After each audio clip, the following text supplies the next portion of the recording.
পরিষ্কার বোঝা যাচ্ছে সব তারা বৌমাই করেছে। এইবার আবার নিজের লক্ষ্যভ্রষ্ট হয়েছে। ডাক্তারবাবু, কি হয়েছে মায়ের? মা ঠিক হয়ে যাবে তো? আপনাদের মধ্যে কেউ কি বলতে পারবেন যে উনি মিষ্টি খাওয়ার আগে ঠিক কি খেয়েছিলেন?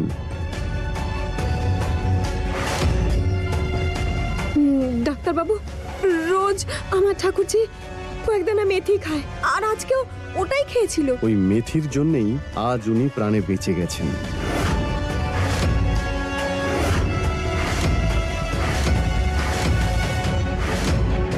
তার মানে যে মিষ্টি উনি খেয়েছিলেন তার মধ্যে এমন কোনো জিনিস তো ছিল যেটা ওনার বডিকে অলমোস্ট প্যারালিসিস করে দেওয়ার পরিস্থিতি তৈরি করেছিল।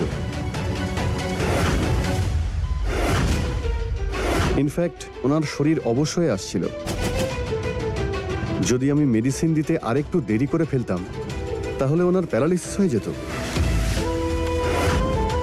হয়তো এই মেথি দানাগুলো খাওয়ার অভ্যেস থাকার জন্যই ওই কমপ্লিকেশনসগুলো কমে গেছিল, যেগুলো হতে পারত। কিন্তু এখনো ওনাকে কয়েকদিনের জন্য বিশ্রাম নিতেই হবে। ইনফ্যাক্ট 24 ঘন্টা ধরে ওনাকে শুধু লিকুইড ডায়েট দিতে হবে। আর তারপরেও যদি আপনাদের কোনো অসুবিধে মনে হয়, মানে ওনার শরীর কোনো রকম মুভমেন্ট করছে না এরকম যদি বুঝতে পারেন, তাহলে আমাকে অবশ্যই কল করবেন। থ্যাংক ইউ ডক্টর, আপনি সময় মতো এসে ওনার জীবনটা বাঁচালেন। এটা তো আমার দায়িত্ব।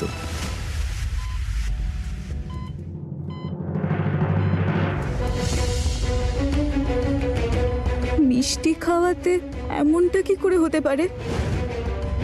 এমনটা না কখনো শুনেছি না দেখেছি। এটা কি করে হতে পারে?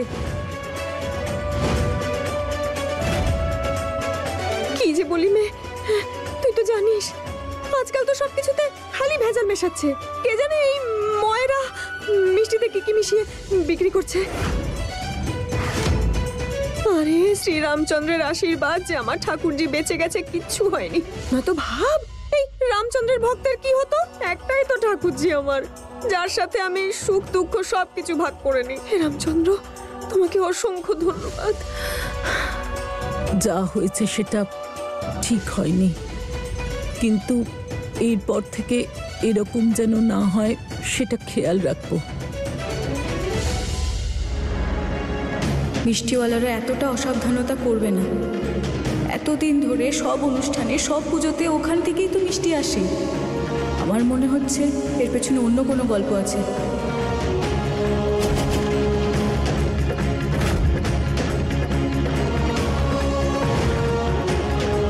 তারা দিদির মুখটা এমন শুকিয়ে আছে কেন?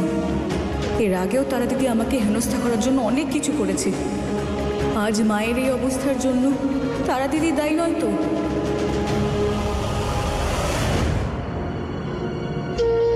মামি, তুমি একটু মায়ের পাশে এসে বসো, আমি এক্ষুনি আসছি।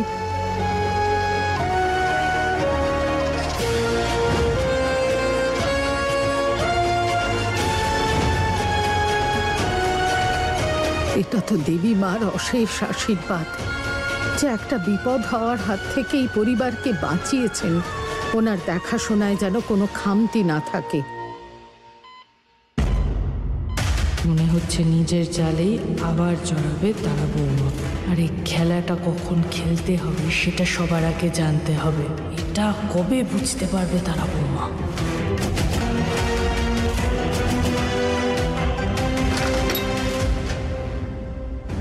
কোথায় তারা দিদি?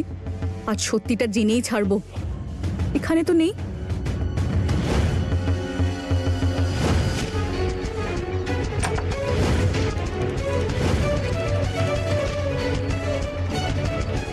এখানেই তো ছিল তারা দিদি, হঠাৎ কোথায় চলে গেল?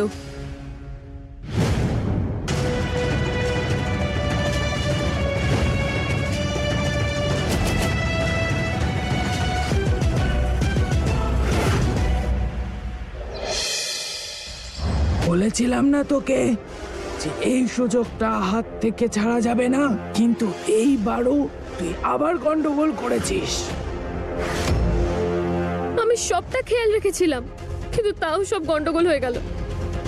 শুধু আর একটা ভুল দিয়ে দিন, এবার আর কোনো ভুল হবে না। বন্ধ কর তোর এই বাজে কথা। তোর অসাবধানতার জন্যই ভুল হয়েছে, তাড়াহুড়ো করে ফেলেছিস, নিজে নিজেই সবকিছু করে ফেললি। আরে সময়ের অপেক্ষা করবি তো, তারপর তো দিবি। এখনকার মতো তুই দ্বিতীয় ভুল আর পাবি না। কিন্তু কেন? আমি তো বলছি যে আমার আর কোনো ভুল হবে না। আরে আগের বারও তো এটাই বলেছিলি। এইবার যদি ভুল হয় তাহলে সবাই সন্দেহ তোকেই করবে। তাই শোন, কিছুদিন কোনো উল্টো পাল্টা কাজ করিস না। আপনি চিন্তা করবেন না, এবার আমি খুব ভেবেচিন্তে সব কাজ করব। তুই শুধু তাড়াহুড়োতে সিদ্ধান্ত নিতে পারিস, দায়িত্ব নিতে পারিস না।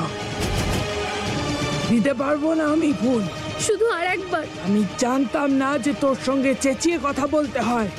বললাম না তোকে, না ভুল আমি দেব না।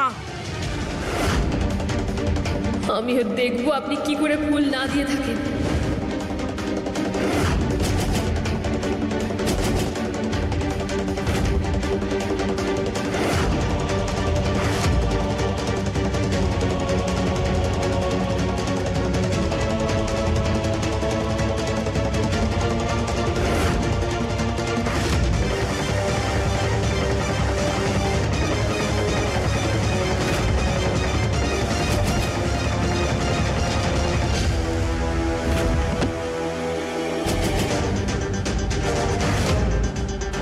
আমার থেকে আজ পর্যন্ত কেউ বাঁচতে পারেনি, আর তুই খুব খারাপ করলি।